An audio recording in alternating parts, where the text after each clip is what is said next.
ngoài biên xa xôi có những điều hiển nhiên mà tình yêu vẫn chưa hiện diện.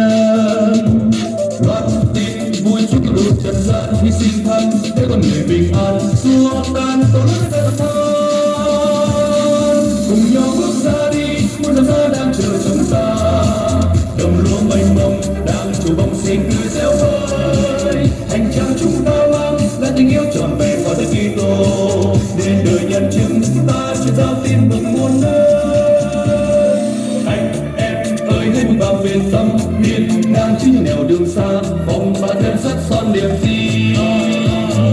Hãy to hát Chúa là nguồn sự sống đưa ta đi, dẫu có ngàn hiểm nguy lo chi ngày sẽ bước ta cùng đi. Cùng nhau bước ra đi, muôn dặm xa đang chờ chúng ta. Đồng lúa mênh mông đang trổ bông xinh tươi réo vơi. Hành trang chúng ta mang là tình yêu trọn vẹn vào đất Kitô. Nên đời nhân chứng ta truyền giao tin mừng muôn nơi.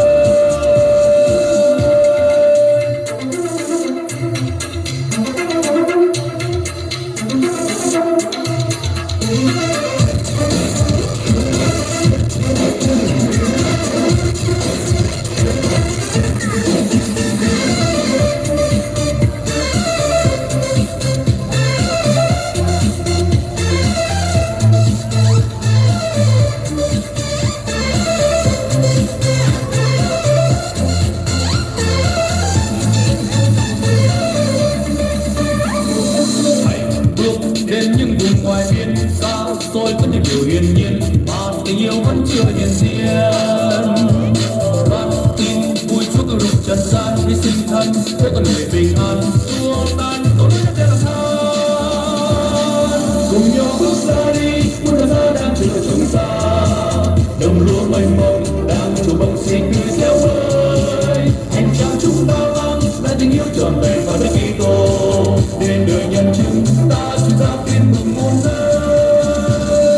Anh em ơi hãy vững vàng bên tâm, hiên ngang chứ nẻo đường xa, vòng ba thêm sắt son niềm tin. Hãy hát Chúa là nguồn sự sống đưa ta đi, dẫu có ngàn hiểm nguy lo chi ngày sẽ bước ta cùng đi. Cùng nhau bước ra đi, muôn dặm xa đang chờ chúng ta. Đồng lúa mênh mông đang trổ bông xinh tươi réo vơi. Hành trang chúng ta mang là tình yêu trọn vẹn vào đất Kitô. Nên đời nhân chứng ta truyền giao tin mừng muôn nơi. Cùng nhau bước ra đi, muôn dặm xa đang chờ chúng ta. Đồng lúa mênh mông đang trổ bông xinh tươi réo